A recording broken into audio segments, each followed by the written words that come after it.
Merci. Gloire à Dieu. Le champion est inarrêtable. Je dis gloire à Dieu. Ce matin, déjà, nous avons beaucoup entendu et de très bonnes choses qu'on a injectées dans nos vies. Mais maintenant, ce que je vais simplement faire, je vais juste tout rassembler. Si je pouvais tenir votre main, parce que je suis en voyage. Et dans ce voyage, je suis inarrêtable. Et je dis, donne-moi ta main. Où es-tu? Et je te saisis la main et je dis, suis les pas. 1, 2, 3. Et quand tu continues à suivre, et je continue à tenir ta main, tu arriveras là-bas. J'arriverai à destination. Et tu arriveras à destination au nom de Jésus. Père, nous accueillons ta présence ce matin. Fils, Seigneur Jésus, Roi des rois, Seigneur des seigneurs, Créateur des champions. Nous t'accueillons ce matin, Saint-Esprit, celui qui inspire, celui qui aspire pour atteindre nos désirs. Nous te souhaitons la bienvenue dans chaque vie ce matin au nom de Jésus. Tiens chacun par la main. Rends chacun imparable. Et amène-nous là-bas. Merci Seigneur. Au nom de Jésus, nous prions. Que Dieu vous bénisse. Vous pouvez vous asseoir. Aujourd'hui, je vous parle d'un certain nombre de choses et je vous parle de prendre un zéro pour donner un héros. Je parle d'un certain nombre de choses. Je parle de ceux qui ont échoué, qui se lèvent là-bas et atteindre le lieu le plus élevé dans la vie. Mais le titre est le championnat à tous les niveaux rendu facile. Le championnat à tous les niveaux, le niveau du primaire, le niveau du secondaire, le niveau du tertiaire, le niveau où nous allons au-delà des collèges et des universités et le niveau d'être jeune adulte à tous les niveaux, le championnat à ton niveau rendu facile. Je vais commencer avec deux personnes qui sont devenues de plus en plus grands. En 1er Chronique au chapitre 11, je vous lis là à partir du verset 9. 1 Chronique 11, 9.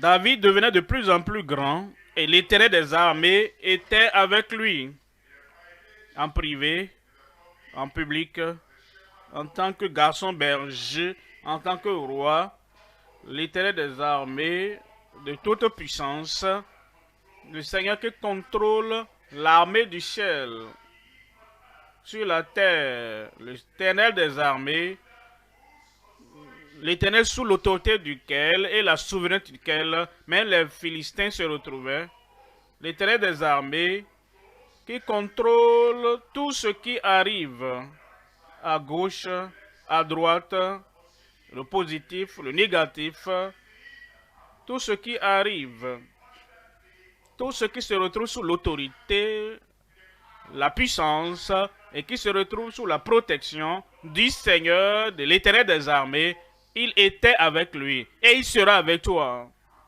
Et lorsqu'il est avec toi à tout moment, partout, dans toutes les situations, tu deviendras inarrêtable comme champion. Alors David devenait de plus en plus grand et l'Éternel des armées était avec lui. La deuxième personne que je vous montre est en Esther 9. Je vais vous lire là le verset 4. Esther 9, verset 4. car Mardochée était puissant dans la maison du roi. Et sa renommée se répandait dans toutes les provinces, parce qu'il devenait de plus en plus puissant. Parce que cet homme Mardochée devenait de plus en plus puissant. D'un côté, nous avons David, et de l'autre côté, nous avons Mardochée. Et l'histoire, même si on marchait sur des chemins où personne ne pouvait imaginer qu'ils pouvaient devenir de plus en plus grands, mais finalement, quelle que soit ton histoire, quel que soit ton passé, ce jour, la marque du ciel est sur ton front. Et tu iras, et tu deviendras de plus en plus grand. Tu seras de plus en plus fort. Tu seras de plus en plus élevé, de plus en plus meilleur au nom de Jésus.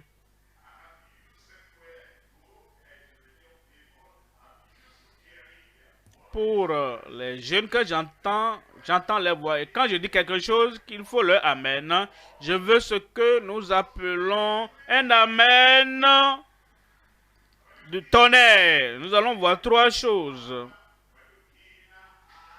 Premièrement, nous considérons le chemin déjà tracé pour un bon championnat.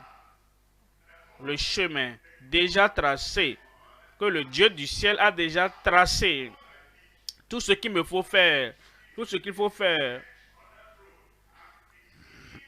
et commencer au début, c'est le chemin que le Dieu Tout-Puissant a marqué pour le bon championnat, ou pour devenir de bons championnats. Deuxièmement, la persévérance. Est-ce qu'on peut trouver où on persévère? Nous avons commencé au bas niveau. Est-ce qu'on pouvait atteindre quelque part sans persévérance? On essaie de se lever, on tombe. Est-ce qu'on pourrait atteindre quelque part si nous n'avons pas continué à tenir, à te lever, à tomber, à se lever, à tomber, et finalement, nous tenons et nous sommes stables. Et nous avons commencé à marcher et nous faisons des pas et nous titubons.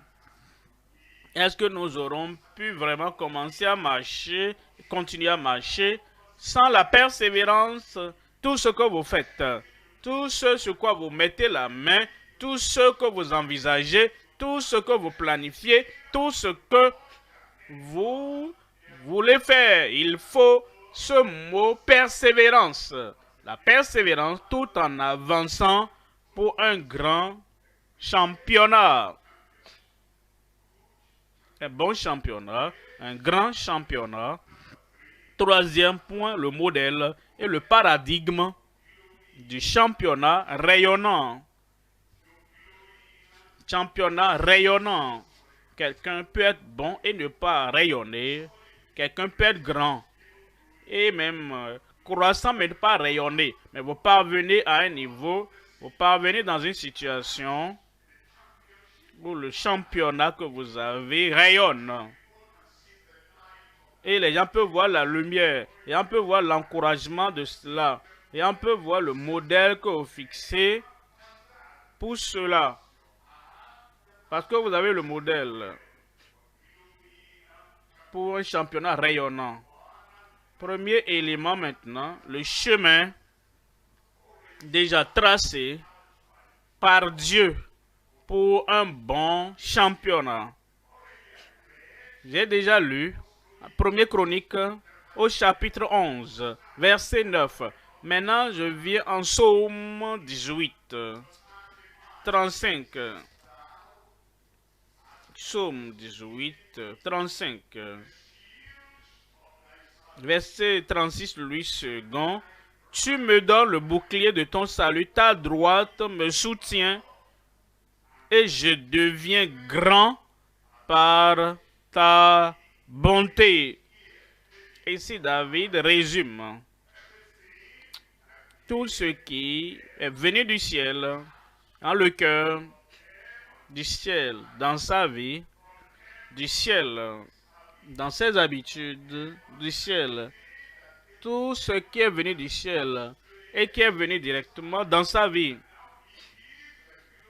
Et il rend la gloire à Dieu et il dit Dieu, tu me donnes le bouclier de ton salut, le salut. Plusieurs, nous tous, nous avons entendu dire ce mot. Nous avons entendu ce mot. Mais David il dit, il y a quelque chose qui est appelé le bouclier de ton salut. J'y reviendrai après. Et si ta droite me soutient, je serai tombé. Je pourrais tomber sans aucune possibilité de me relever. Je pouvais échouer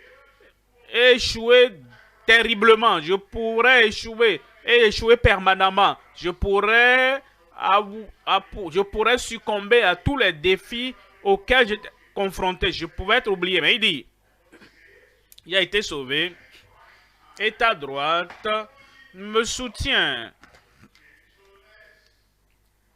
Et ta bonté, ce qui veut dire, tu me corriges.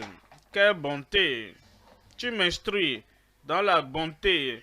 Tu me conduis dans ta bonté. Tu m'inspires dans ta bonté. Et tu m'accompagnes. Et je sens ta bonté. Et ta bonté me rend grand. Ce qu'il dit dans tout cela, il y a certains pas que le Dieu Tout-Puissant l'a fait passer. Et ces pas constituent le chemin pour le bon championnat. Premièrement, dans ce premier pas, il y a le salut personnel. Le salut personnel. Ce n'est pas un salut familial. Ce n'est pas un salut dénominationnel. Ce n'est pas un salut tribal. Personnel.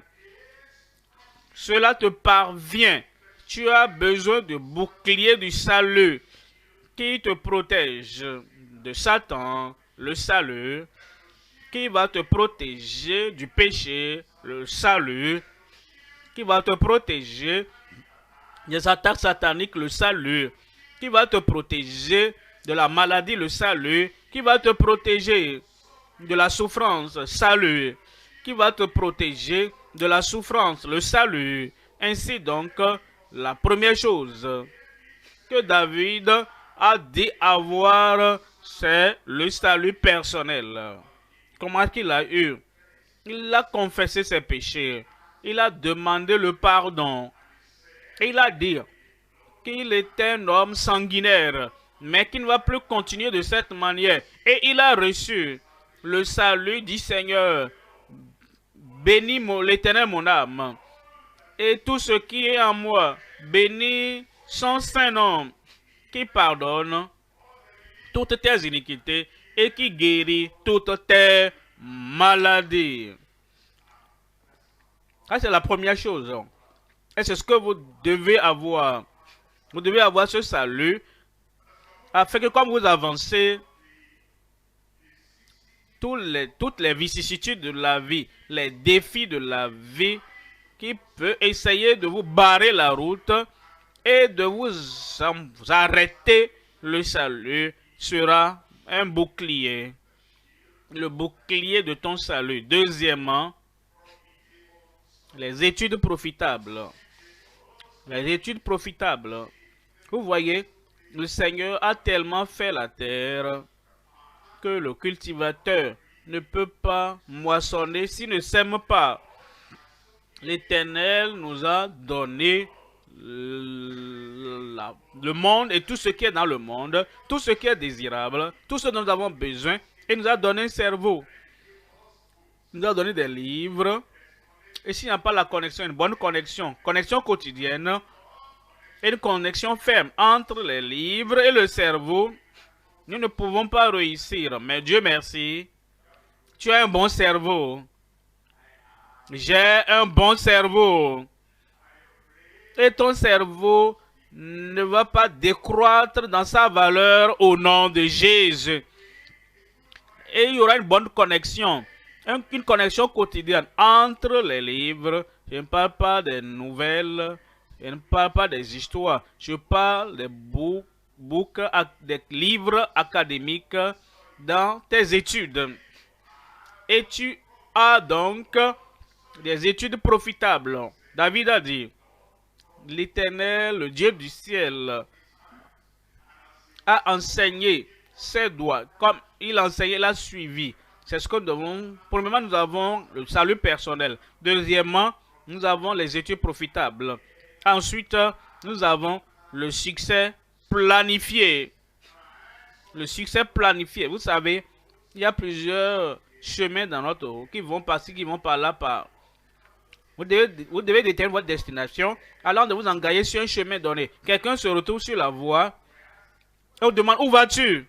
Il dit bon, vraiment, j'ai oublié, j'ai vu que cette nouvelle route-là, cette autoroute-là, elle est tellement jolie et je veux conduire dessus. Bon, la vie ne marche pas de cette manière. Il y a plusieurs routes. Pour atteindre ta destination, tu dois planifier cela. Je vais là-bas. Je vais là-bas. Je suis destiné au tel endroit. Et quand tu auras vu là où tu vas, tu verras le chemin qui t'amènera là-bas. Tu planifies cela. Est-ce que tu as une planification pour ta vie? Est-ce que tu sais là où tu vas? Est-ce que tu connais le chemin qui t'amènera là-bas? Tu peux dépenser toute ton énergie. Tu peux être à toute vitesse sur un mauvais chemin, une mauvaise voie. Toute l'énergie et la grande vitesse t'amèneront à une mauvaise destination. Parce que tu n'avais pas une planification. Qu'est-ce que je vais devenir dans la vie? Quelles sont les matières qui me conduiront là-bas? Où est-ce que je serai dans la vie? Et quelles sont les connexions? Et sur quoi je dois me concentrer dans la vie? Et quelle est la vision qui m'amènera là-bas? Troisièmement, c'est le succès planifié. Voilà pourquoi il dit dans les psaumes, si vous voyez le verset 3 en particulier, psaume 1, il dit là-bas, et il sera comme un arbre planté près des courants d'eau. Est-ce que vous remarquez? Planté.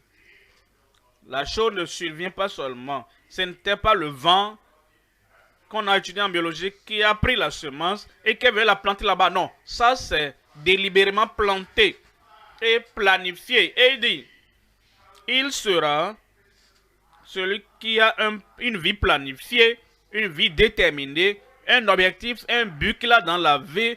Il sera planté près des courants d'eau qui donne son fruit en sa saison et dont le feuillage ne se flétrit point. Voyez ceci, et tout ce qu'il fait, il ne prospère pas dans ce qu'il ne fait pas. Il n'a pas de bons résultats à l'examen qu'il n'a pas passé.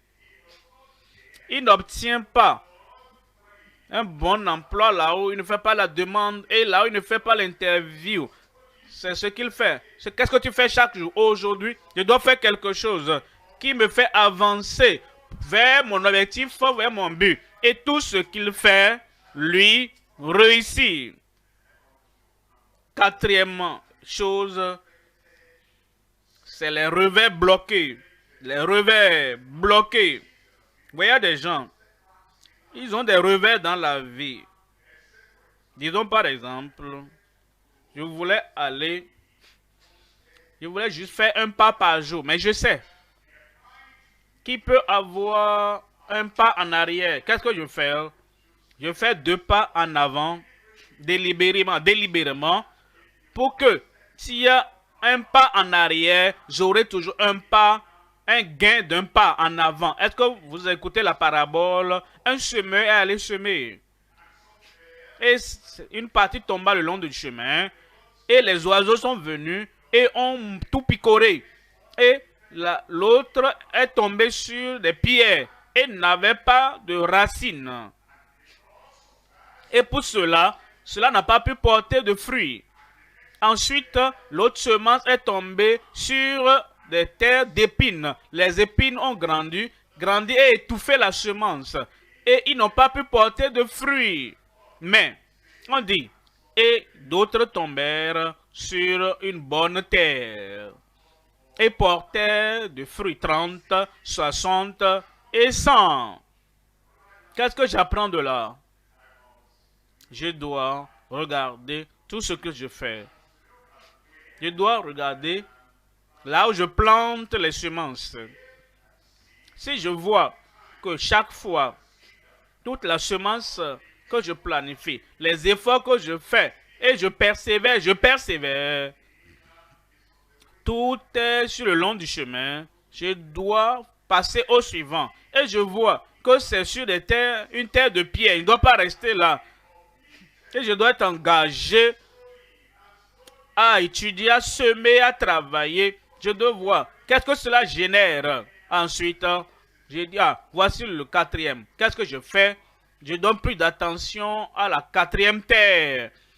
Je donne plus de temps en semant sur la quatrième terre. En réalité, je prends tout mon temps du long du chemin inutile, la terre pierreuse, la terre d'épines. Et les 4 segments, je mets tout maintenant sur la bonne terre. Est-ce que tu le fais dans ta vie? Est-ce que tu as regardé ta vie? Ceci ne produit rien, mais tu passes du temps dessus. L'autre ne produit rien du tout, mais je passe du temps. Ceci aussi semble produire, mais à la fin, ça ne donne rien. Tout est desséché. Alors j'ai vu la terre 4. C'est là où c'est ça qui produit tout ce dont j'ai besoin. Rassemble tout le temps que tu as, tous les efforts que tu as, et centre ça sur le quatrième élément. Alors tu auras. Ces revers ne vont pas t'empêcher au nom de Jésus. Voici une étude pratique. Tu dois regarder ta vie. Ah, tel domaine. Je passe beaucoup de temps là-bas. Qu'est-ce que ça donne comme résultat? Oh, avec les amis, je parle, je bavarde. Qu'est-ce que cela donne? Ah, mais mon examen final. Je lis toutes ces nouvelles et je parle du temps. J'aime lire, ça c'est bon. Mais qu'est-ce que cela donne à ton examen final? À la destination, au lieu où tu vas. Cinquièmement, les propos justes, très importants, les paroles de nos bouches, qui sortent de nos pensées, ce que nous disons. Tu vas chez un docteur et il t'a examiné et il dit, voici ce que tu as. Fais attention à ce que tu as. Ah non, docteur, je n'accepte pas ça. C'est Satan qui a de problèmes. Hein. Et toi, tu n'es pas Satan. Pourquoi tu es venu vers moi? Fais attention à tes paroles. Tu parles à un professeur et il dit, voici le chemin. J'ai passé par ce chemin. J'ai fait ceci avant. Et tu dis, enseignant, j'ai lu un auteur et il a dit quelque chose de différent. Et si je le considère comme sage, je vais te considérer comme insensé. Fais attention à ce que tu dis. Les paroles qui sortent de ta bouche. Les propos justes dans la vie. Il y a une manière de parler à tes jeunes frères, jeunes soeurs. Il y a une manière de parler à papa et à maman. Il y a une manière où tu parles aux amis familiers. Il y a une autre manière de parler à quelqu'un que tu rencontres pour la première fois. Alors qu'il a la clé qui te conduira à la porte du succès dans ça. Fais attention à tes propos. Tout dans la vie, réfléchis avant de penser. Médite. Si je le dis de telle manière, si je le dis de telle autre manière, quel sera le résultat? Les propos justes. Sixièmement, la fermeté déterminée. C'est ce que nous découvrons. Parmi tous ceux-là qui ont réussi, vous avez entendu parler de Thomas Edison. Il avait un objectif. Et c'est ce que je veux avoir. Je veux illuminer le monde. Parce qu'en ce moment, il n'y avait pas d'ampoule électrique, rien. Tout ce qu'ils avaient, c'était les bougies par-ci, les bougies par-là. Et même certaines maisons étaient brûlées. Thomas Edison avait cet objectif.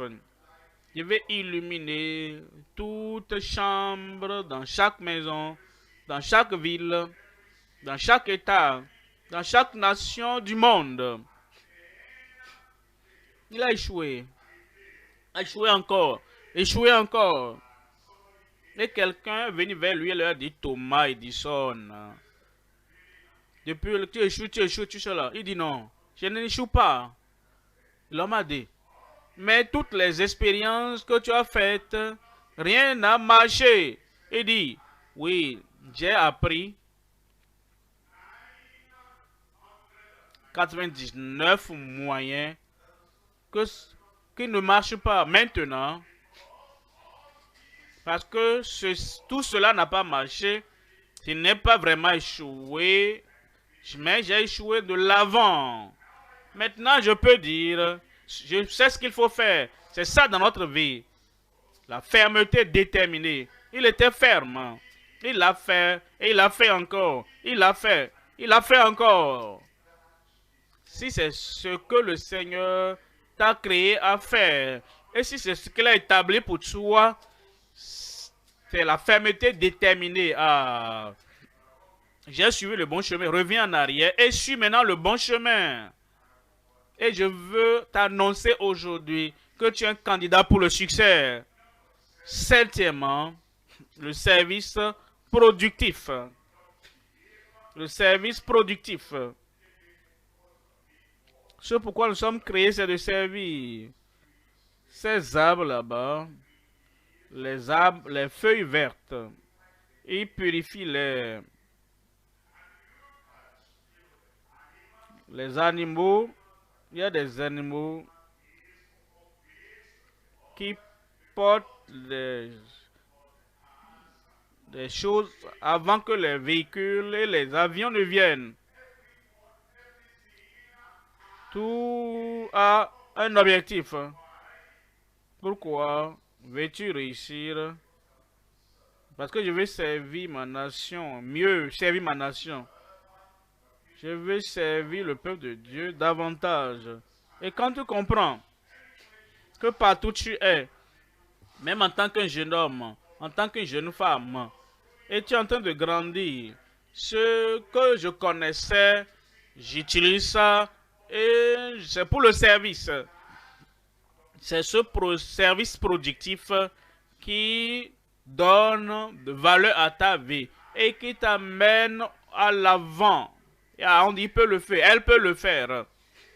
Parce que c'est pour ça voici ce qu'il avait fait. C'est le chemin qui nous conduit au bon championnat à cause du salut personnel, des études profitables, le succès planifié,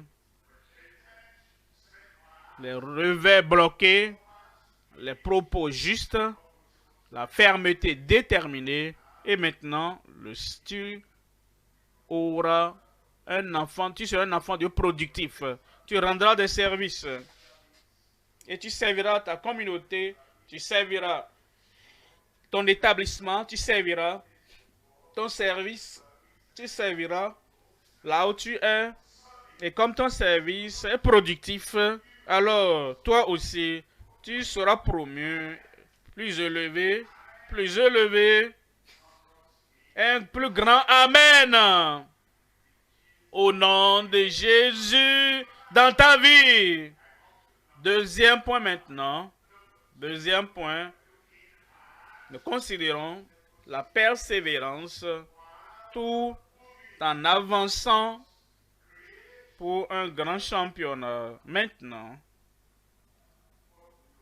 Dieu sait qu'il y a des fardeaux, qu'il y a des défis.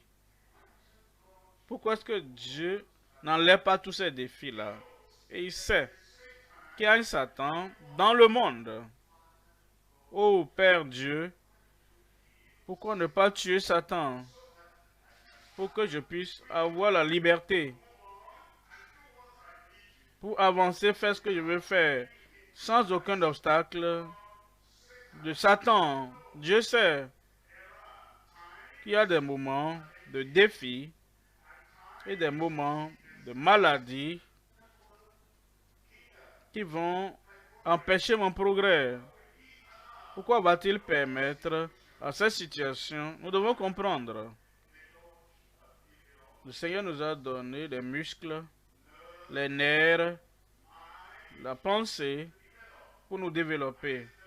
Et ce sont les muscles, ou bien ce sont les nerfs, et tout ce que nous avons en nous qui sera fortifié pour nous amener à atteindre notre destination de champion.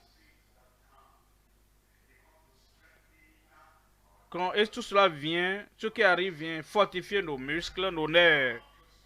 Et cela vient fortifier.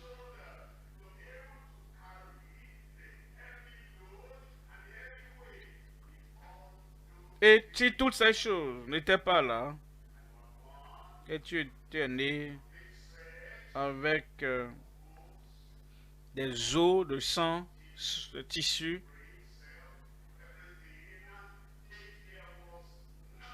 s'il n'y avait rien,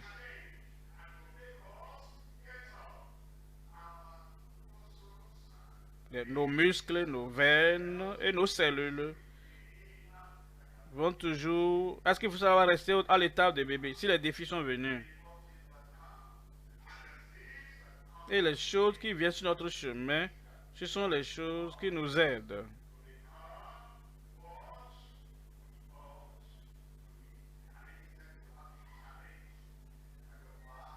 Et ton dos n'arrive pas à tenir ce défi. Et tes épaules à porter tous ces défis. Seigneur, ôte ces choses. Non, la prière fortifie. Pour que ce fardeau, je puisse le porter. Et tu vas toujours réussir au nom de Jésus.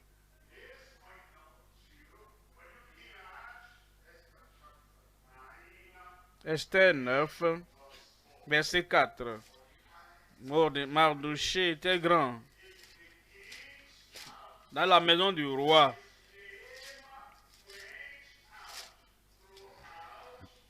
Car Mardochée était puissant dans la maison du roi et sa renommée se répandant dans toutes les provinces parce qu'il devenait de plus en plus puissant.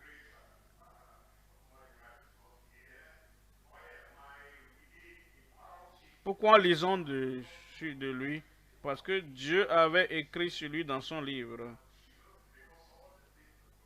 Tout ce qui était écrit à l'avance. Troisièmement, ce qu'il nous faut faire, c'est de monter sur l'épaule des champions qui nous ont dévancés. Et comme nous gravissons sur leurs épaules, nous voyons ce qu'ils ont fait et comment ils l'ont fait. Et nous sommes capables. Esther 10, 3. Esther 10, 3. Car le juif Mardochée était le premier après le roi Assuérus, considéré parmi les juifs et aimé de la multitude de ses frères. Il rechercha le bien de son peuple et parla pour le bonheur de toute sa race.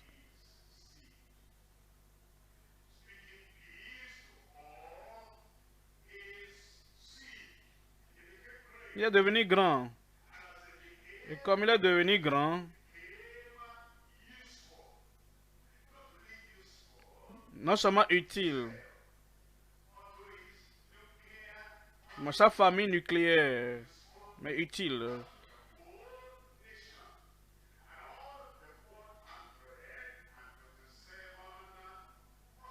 Et de toutes les provinces. Et ce que Dieu veut faire de nous, c'est le championnat dont nous parlons.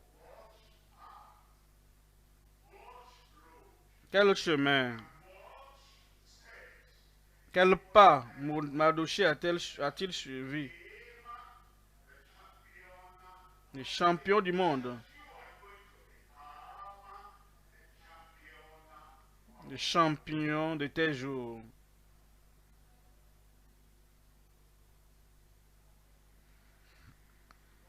Que Dieu vous bénisse. Double amen. Triple amen. Voyons les pas qu'il a suivis. Premièrement, la conviction d'un champion futur. La conviction d'un champion futur. Montrez-moi un homme, montrez-moi une femme qui sait qu'il veut gravir la montagne, qui sait qu'il veut arriver au sommet de la montagne. Et c'est là où il est, là où se trouve sa destinée. Il y a quelque chose que vous trouvez à son sujet, la conviction. Les autres fléchissent, mais ils ne fléchissent jamais. Ils essaient de le convaincre, mais il ne fléchit pas. Ils essaient de penser, de changer sa pensée, mais il ne fléchit pas. Le championnat futur est plus grand que les choses qui viennent autour de lui. Quelle conviction as-tu? Un athlète, il a une conviction. C'est pourquoi il pratique chaque jour.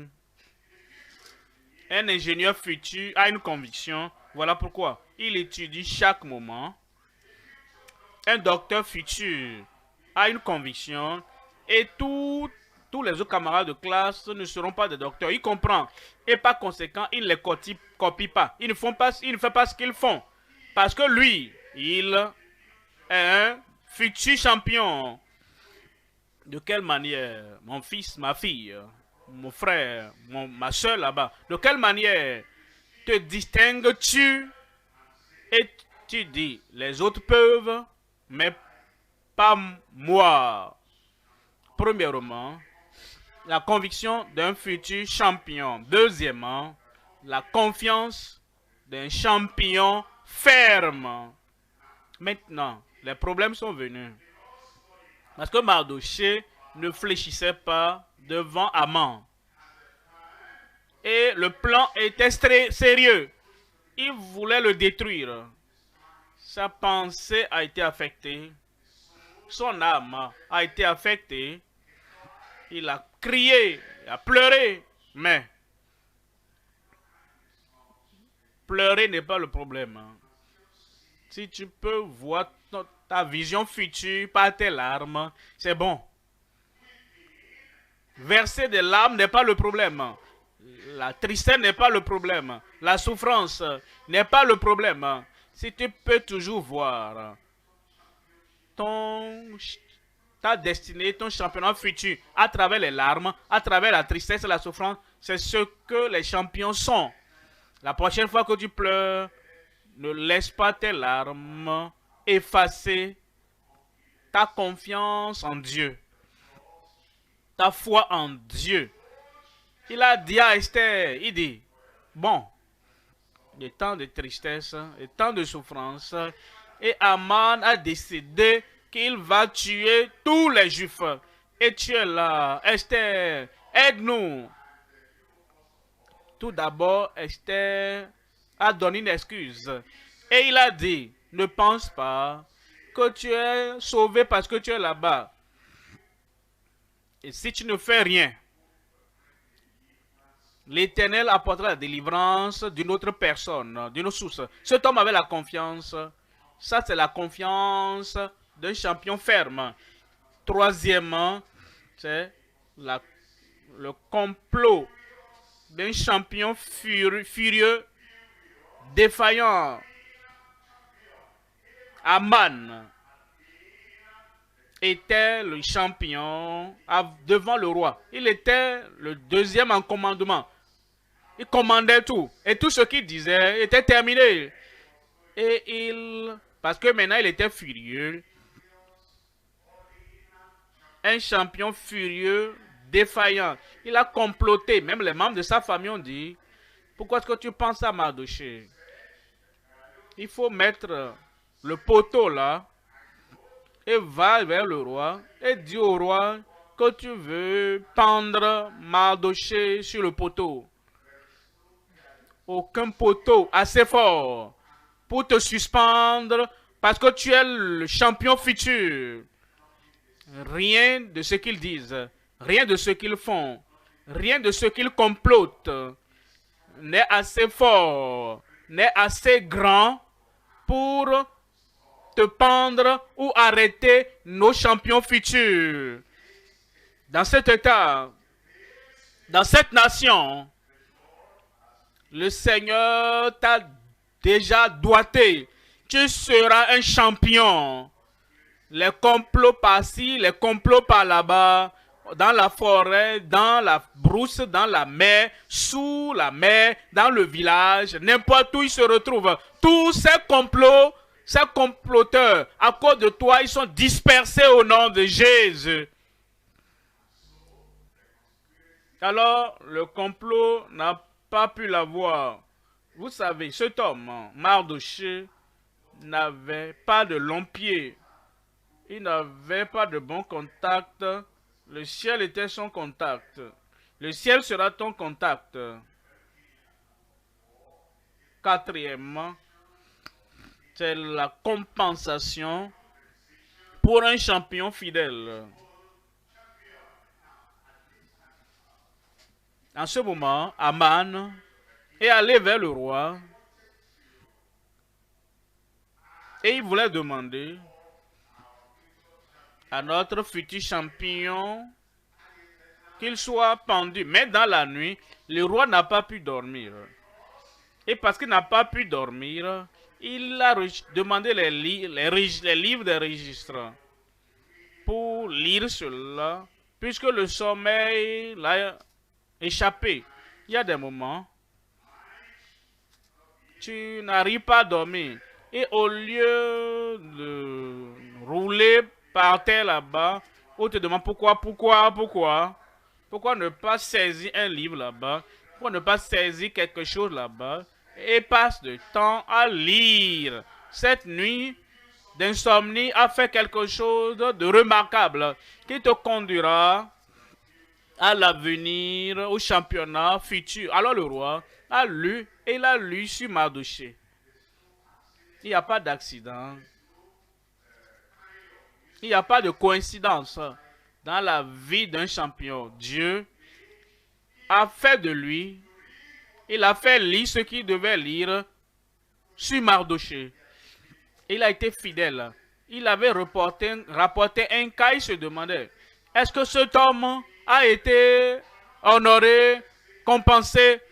Et voici maintenant Aman qui vient. Le roi dit, ah, qui est là-bas? On a dit que c'est Aman, ah, qui vient. Et le roi ne lui a pas permis de parler premièrement. Dieu ne permettra pas à tes ennemis de parler en premier. Celui qui est venu et qui veut demander ta vie, qui voulait demander ton avenir, qui voulait réclamer ta destruction, Dieu va fermer leur bouche. Ils ne parleront pas premièrement, mais le roi parlera pour toi. J'ai dit, le roi parlera pour toi. Ama, dis-moi, l'homme que Dieu veut honorer, qu'est-ce que je dois faire à cet homme? Lisez tout le livre d'Esther quand vous serez à la maison, tout seul. Aman a dit, l'homme que tu veux honorer, il pensait que c'est de lui on parlait. Il voulait voler l'honneur appartenant à Mardochée. Personne ne va voler ton honneur. Il a dit, bon, prenez les vêtements royaux, habillez-le.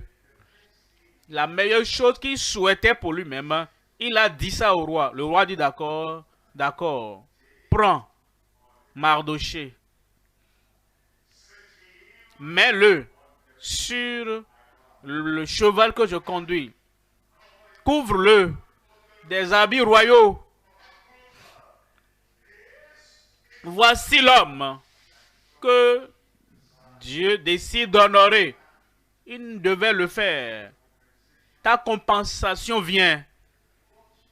Ce qu'il avait fait par le passé, qui était enregistré, et lui-même ne s'en rappelait plus, viendra pour sa recommandation. Les bonnes choses que tu as faites par le passé viendront pour en souvenir le bon rôle que tu as joué avant en préservant la vie, le progrès, la promotion du royaume et du roi. Tout reviendra en souvenir pour toi au nom de Jésus. Cinquièmement, la condamnation d'un ancien champion déchu. La condamnation. Maintenant, Aman, précipité et reparti à la maison. Et il a dit à sa femme, et il a dit à tous ses compagnons, et ils ont dit, regardez, ce que je suis devenu aujourd'hui, condamné. Pendant que nous avons confiance en Christ, notre condamnation est ôtée. Il n'avait pas confiance en Christ. Il voulait détruire les Juifs, le peuple qui allait produire le Messie. Il a eu la condamnation. Sixièmement, et c'est la compagnie d'un champion privilégié. La compagnie d'un champion privilégié. Plusieurs ont vu ce qui était arrivé à Mardoché, comment Dieu l'a élevé. Ils ont dit, ça c'est le type de Dieu que je veux servir. Et je vous assure, vous avez entendu notre panéliste, ceux qui ont répondu aux questions, vous avez entendu leurs qualifications. Dieu les a promus. Tu seras leur compagnon au nom de Jésus. Et vous voyez ce qui se passe. La puissance de Dieu manifestée. Vous serez mes compagnons au nom de Jésus. Et comme je vais, vous allez suivre et vous allez marcher. Comme je grandis, vous allez suivre et grandir. Comme je rayonne, vous allez suivre et rayonner au nom de Jésus. Mais vous devez vous rapprocher, Regardez ce que je fais. Regardez ce que j'ai fait. Regardez comment je le fais. Et vous allez monter sur mes épaules spirituellement. Et vous verrez plus loin que moi au nom de Jésus. Septièmement, c'est la confirmation du champion le plus important. La confirmation. Le champion le plus important. Il est devenu plus grand,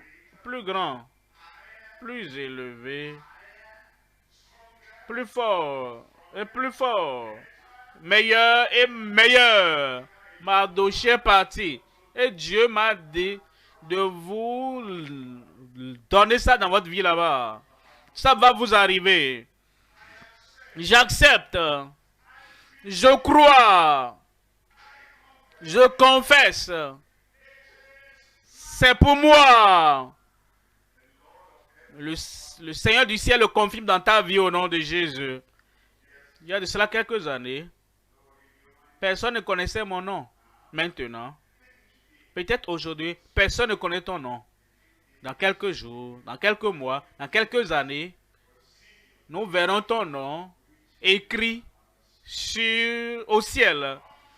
Troisième point maintenant. Troisième point, nous parlons le modèle et le paradigme du championnat rayonnant. Le modèle et le paradigme du championnat rayonnant. Romains au chapitre 8, verset 37. Romains au chapitre 8, verset 37. Mais dans toutes ces choses, nous sommes plus que vainqueurs par celui qui nous a aimés. Dieu t'aime. Le ciel t'aime. Christ t'aime. Le Saint-Esprit t'aime. Les promesses de Dieu, elles sont l'expression de l'amour de Dieu pour toi. Dieu m'aime. Dieu m'aime. Moi, Dieu m'aime. Et il va te manifester cet amour de façon pratique. Tu atteindras là où Dieu a établi pour toi. Personne ne pourra t'arrêter. Rien ne pourra t'arrêter. Ce champion inarrêtable est devant moi aujourd'hui. Et je te vois. Et dans quelques années, ce sera fait au nom de Jésus. En ligne. Regardez-moi ici. Des champions inarrêtables en ligne. Je me réjouis avec vous. Les jours que nous vivons sont des jours glorieux et Dieu fera de toi un champion rayonnant au nom de Jésus. Maintenant, nous parlons de modèles, nous parlons de paradigmes. Qui sont ces gens-là? Les personnalités que Dieu nous a données. Et ils sont des modèles pour le championnat. Premièrement, il y a Caleb. La confession positive de Caleb, ça c'est le commencement de ce mot champion.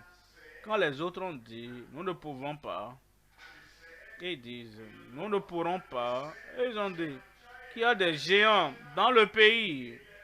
Caleb a dit, nous sommes plus que capables de vaincre. Vous savez, il y a quelque chose que vous appelez le soliloque. Ce que vous dites à tout moment dans votre pensée, c'est ce que votre pensée va accepter. Si vous dites, oh, je ne peux pas, mathématiques, je ne peux pas, la science, je ne peux pas, l'ingénierie, je ne peux pas, telle matière, je ne peux pas, celui-là, oh, j'ai entendu celui avant, je ne peux pas m'asseoir sur cette chaise, ce n'est pas pour moi, change ça. Caleb a dit, nous sommes plus que capables de vaincre. Et la première chose dans nos vies, c'est la confession positive. Nous avons la consécration dans la prière de Anne. La prière dans la consécration de Anne. Seigneur, j'ai besoin d'un fils. Pas pour moi-même. Pas pour ma famille. J'ai besoin d'un fils. Pour la nation. Je le donnerai comme don à toi. Et tu vas l'utiliser pour la nation. Que ta consécration aille au-delà. Seigneur, j'ai besoin d'eau. Je veux boire. J'ai besoin de manger. Je veux des habits. Je veux porter. J'ai besoin. Non, que ta prière, que ta consécration aille au-delà de ta vie privée. Et que ce soit une consécration dans la prière. Seigneur, si tu me donnes ceci, je vais enseigner aux jeunes. Je vais relever ceux qui sont foulés aux pieds. Je vais arroser le désert. Je vais pourvoir ceux qui n'ont pas les moyens. La consécration dans la prière. Le A, c'est l'engagement prompt d'Abraham. L'engagement prompt d'Abraham. Abraham, me voici. Prends ce fils. Ton fils unique. Que tu aimes.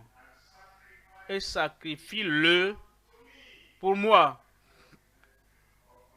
Quel type de commandement ça? Le commandement est...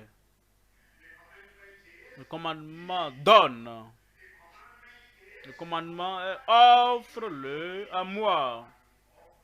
Et il a offert un Isaac à Dieu pour qu'il devienne le père de plusieurs nations. La semence que tu sèmes,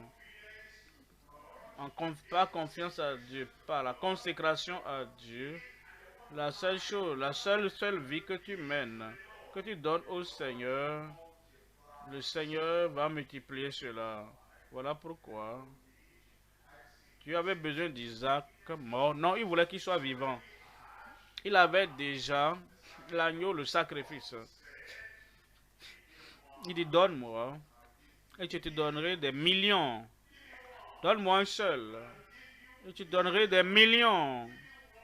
Donne-moi un dans cette génération, et tu donnerai des millions dans toutes les générations, dans toutes les dispensations. Quand nous parlons des champions,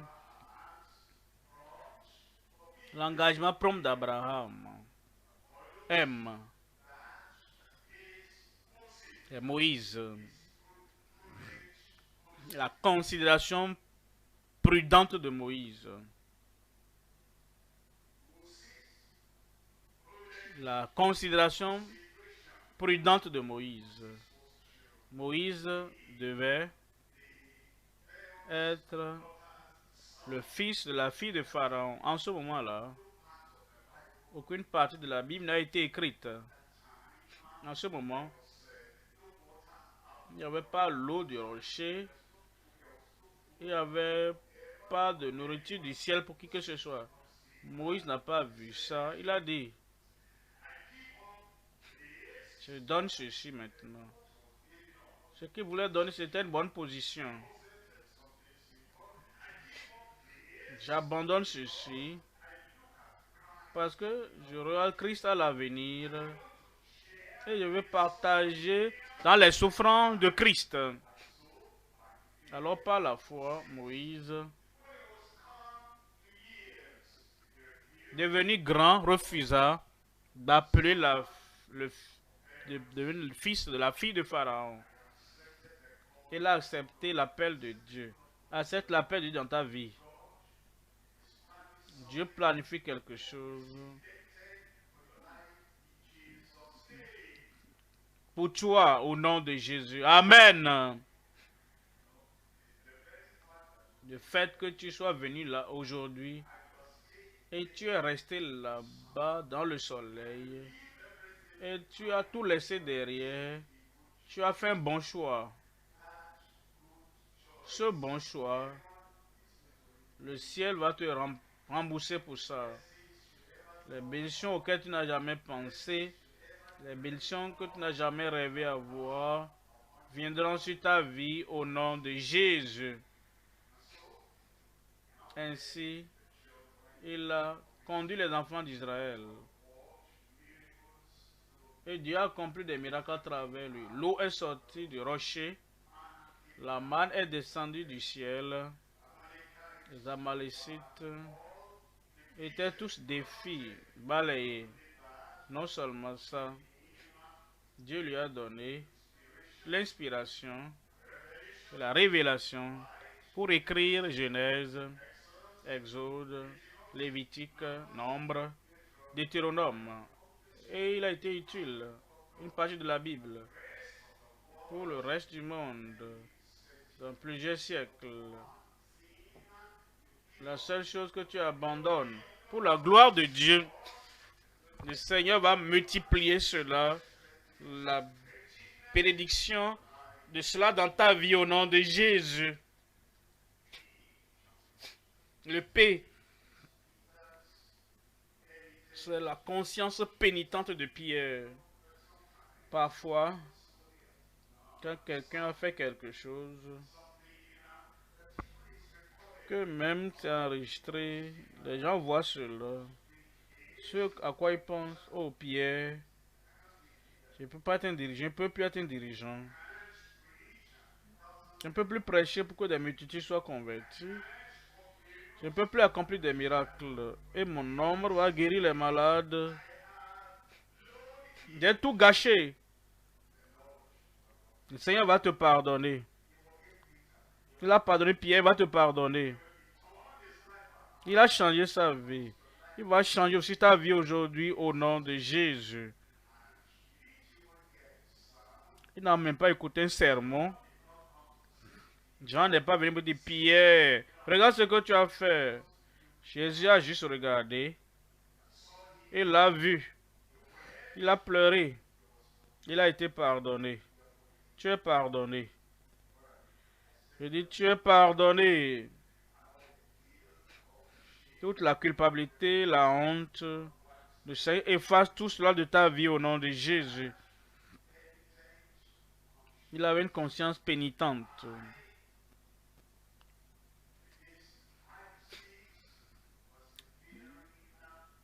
La culture persévérante d'Isaac.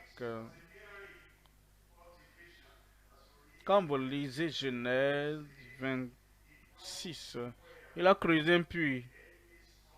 L'ennemi est venu fermer ça, jeter de sable dedans. Il est parti encore, a puisé notre puits. Et ils ont arrêté cela, pas de problème. Il allait encore, il a continué à creuser, creuser. Mon frère, ma soeur, mon fils, ma fille là-bas. Le monde est rempli de ceux qui versent du sable dans le puits que tu as creusé. Mais n'abandonne pas. Ce n'est pas encore la fin de l'histoire de ta vie. Il y a de cela quelques années. Je suis désolé de vous dire ça. Nous étions en classe. Je vois encore le visage de l'enseignant. Je me rappelle son nom. Nous étions dans sa classe. Je ne vais pas mentionner la matière. Et on a soumis les papiers. Et quand ils ont corrigé les copies, il a mis un grand cercle. Il a mis un point d'interrogation sur mon papier. Comment est-ce que vous appelez ça? J'ai dit, quand vous faites un gros cercle et vous mettez un point d'interrogation dedans, vous appelez ça comment? Et 0. C'est ce que j'ai eu. Mais aujourd'hui, je ne reçois plus de 0. J'ai dit aujourd'hui, je ne reçois plus de 0. Ta vie 0 est passée. Et à partir d'aujourd'hui, un héros. Où est-il là-bas? Un héros. Le Seigneur le confirme dans ta vie au nom de Jésus. Quand je parle de mes échecs du passé, 0, 0, 20%, les gens n'arrivent pas à croire. Parce que quand vous devenez héros, tous les zéros de votre vie sont oubliés. Et à partir de ce jour, tous les zéros de votre vie sont oubliés au nom de Jésus. Isaac a cultivé et Dieu lui a donné 100%. Abdias, le courage pratique d'Abdias. Achab et Jézabel persécutaient les prophètes de Dieu. Jézabel les tuait. Abdias a caché 100 dans le royaume d'Achab et de Jézabel. Et il les a nourris 2 fois chaque jour. Le courage pratique d'Abdias, le champion dans la vie, doit avoir le courage pratique quand il semble que rien ne marche et que personne ne nous suit. Quand il semble que tout est sombre et que tout sera sombre, quelqu'un se lève et il dit, je vais manifester le courage pratique. C'est ça qui fait des champions. N, la constance déterminée de Néhémie. Il devait bâtir les murailles de protection autour de la ville de Dieu. Tobia dit, qu'est-ce qu'il fait? Sambala dit, qu'est-ce qu'il fait? Il dit, si on passe par là, tout va s'effondrer. Vous devez pouvoir supporter les ridicules, les moqueries, les noms qu'on vous donne. Si vous voulez être un champion, ils vont vous minimiser. Il y aura des mots terribles, négatifs contre votre vie. Mais vous êtes consistant et vous demeurez consistant. c'est comme ça, vous devenez un champion imparable. Est-ce c'est la pureté de caractère de Samuel? Il a vécu au milieu de la corruption, du mal, de la vie pécheresse. Mais il a pris la décision. Ça, ce n'est pas pour moi. Je vois le chien qui mange des vomissures, mais ce n'est pas pour moi. Je vois le porc qui roule dans la boue. C'est quand tu fais ton choix et tu te dis, toutes les souillures, les choses que les gens font, comme les chiens, ce n'est pas pour moi.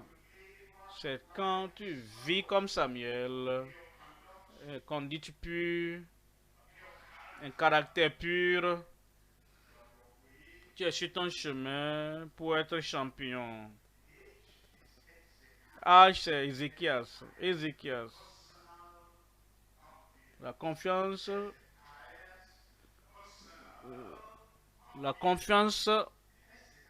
personnelle d'Ézéchias. Il était tombé malade. Il était malade jusqu'à la mort. Je dois vous expliquer quelque chose. La maladie vient pratiquement à tout le monde. Quand la maladie vient à quelqu'un qui n'a pas de vision, la maladie là-bas. Quand la maladie vient pour quelqu'un qui n'a pas d'objectif dans la vie, la maladie là-bas. Et quand la maladie vient à quelqu'un qui a de vision, qui sait, qui n'a pas atteint le sommet,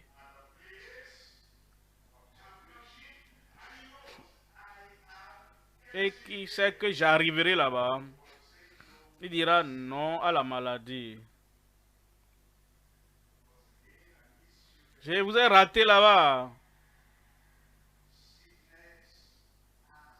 La maladie a des oreilles et elle peut entendre.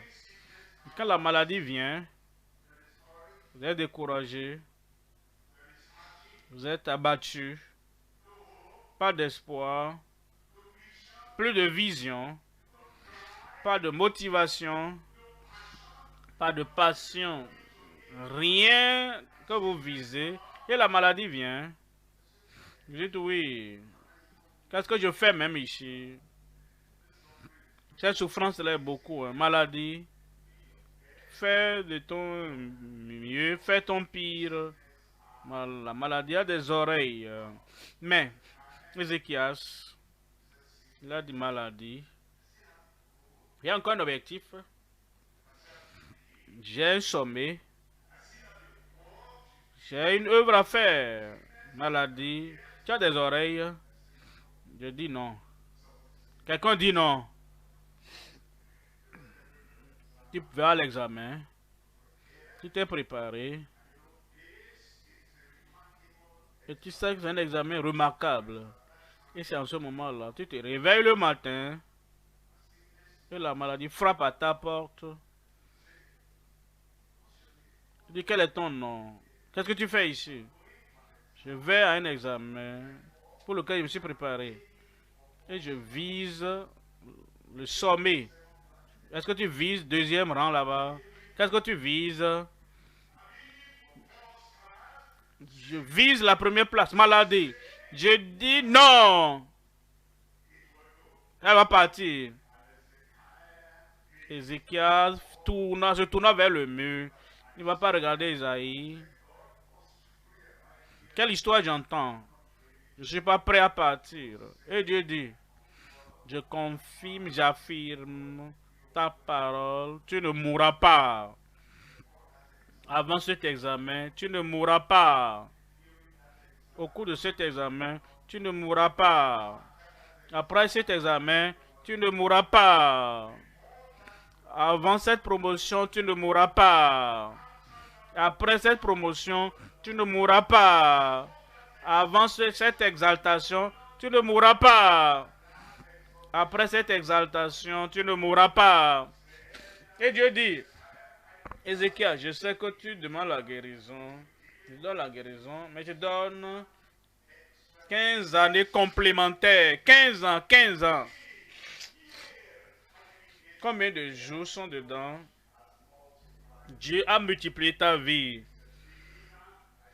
Des choses que je pourrais faire. Je n'ai pas pu faire ça. J'ai été négligent. Je m'amusais. Mais maintenant, Dieu te donne la force complémentaire. Les années complémentaires. Et tu le feras au nom de Jésus. Ésaïe. La conviction pénétrante d'Ésaïe. Moi et mes enfants, que l'Éternel nous a donné, nous sommes pour des signes, des présages en Israël, dans la nation. Moi et les enfants que Dieu m'a donné, où sont-ils? Nous sommes pour des signes, des présages dans ce pays au nom de Jésus. De bonnes choses seront écrites sur toi. De bonnes choses seront dites à ton sujet. Les signes et les prodiges vont t'accompagner dans ta vie au nom de Jésus. Le championnat. Le P, c'est la conscience persuasive de Paul. Cela veut dire quelqu'un qui marche avec toute sa pensée, tout son cœur, toute sa vie, tout ce qu'il devait faire. Il a tout mis dedans. Et à partir d'aujourd'hui, tu auras la conscience. Tu seras persuasif. Et ta vie sera ôtée de n'importe quoi. Et tu seras une personne, un pionnier.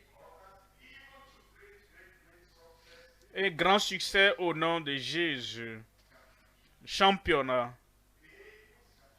Fait pour le championnat. Affermi pour le championnat. Le Seigneur te conduira du niveau 0 au niveau des héros. Où es-tu? Nous allons prier, ça ne va pas prendre assez de temps comme nous prions. Le Seigneur va l'accomplir dans ta vie au nom de Jésus. Tout ce que tu trouvais de difficile, impossible avant, maintenant c'est facile et possible. Dans ma vie, possibilité. Dans ma vie, championnat. Dans ma vie, l'héroïsme. Dans ma vie, le succès. Où es-tu là-bas? J'entends ta voix, mais je veux te voir. Que Dieu te bénisse. Mets-toi debout là-bas. Debout, debout. Et si tu n'as pas encore donné ta vie au Seigneur, commence par le salut personnel. Et c'est très facile. Personnel, je me donne à toi, Seigneur. Seigneur Jésus, tu t'es livré pour moi. Tu as payé le prix pour moi. Tu as ôté mes péchés. Voici l'agneau de Dieu qui ôte les péchés du monde. Et te voici. Et remets-lui tous ses péchés. Et immédiatement que tu le fais, il les recevra, il va les accepter. Et il te donnera sa vie, la nouvelle vie. Sauvé, pardonné, converti. Dis Seigneur, merci. Seigneur, je te remercie. Seigneur, je te remercie. Je reçois ton salut. Je reçois ton pardon. Je reçois ta nouvelle vie. Merci Seigneur. C'est fait.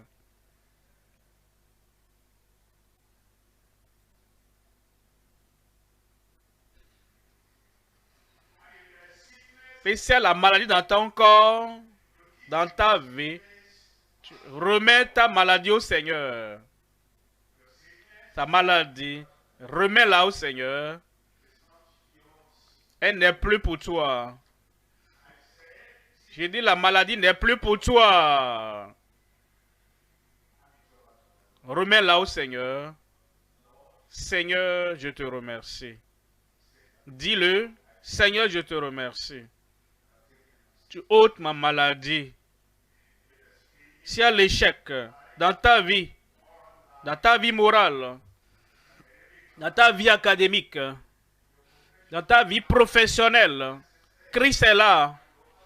Remets l'échec au Seigneur. Fais-le. Dis Seigneur, je te remets mes échecs. Donne-moi ton succès. Et il le fait maintenant. Merci Seigneur. Tu as ôté mes échecs. Dis-le. Merci Seigneur. Tu as ôté mon échec. Maintenant, tu es préparé pour le championnat. Je suis apprêté pour devenir champion. Lève ta main, Père. Nous t'aimons, nous te remercions. Tu ne considères personne si bas que tu ne peux plus l'élever. Et ta bonté est pour tout le monde, tout garçon, toute fille, tout adolescent, tout garçon, toute fille, tout homme, toute femme, tout frère, toute sœur, tout membre du royaume, tout ministre dans le royaume. Seigneur, nous venons à toi, nous tous, quel que soit ce qui bloquait la marche en avant des champions dans n'importe quelle vie, ôte-les au nom de Jésus. La condamnation du péché, ôte-les au nom de Jésus. Le châtiment, ôte-les au nom de Jésus. La maladie, ôte cela au nom de Jésus. Les attaques sataniques, les afflictions, ôte tout au nom de Jésus. Seigneur, tout échec du passé est du passé. Et la rivière, le fleuve de la grâce de Dieu va les balayer sous le pont au nom de Jésus. Seigneur, pour chacun de nous, la force, pour chacun la puissance, pour chacun le succès, pour chacun la vision, pour chacun une nouvelle passion. Seigneur, je prie que ton peuple devienne des champions à travers Christ. Et maintenant, chacun peut faire tout ce que tu as établi pour chacun. Comme tu fortifies chacun au nom de Jésus. Plus d'échecs au milieu de nous, ici aujourd'hui. Personne ne sera plus foulé aux pieds. Élève chacun. Plus élevé. Plus grand. Plus fort. Et à partir de ce jour, conduit chacun au niveau supérieur. Après cela, le niveau supérieur. Après cela, le niveau supérieur. Jusqu'à ce que chacun, dans son domaine, dans sa filière, dans sa profession, dans son appel, devienne champion que tu auras fait de chacun. Manifestation dans chaque vie. Confirmation dans chaque vie. L'opération par l'onction dans chaque vie. Au nom de Jésus. Merci Seigneur pour l'exaucement. Au nom de Jésus, nous prions.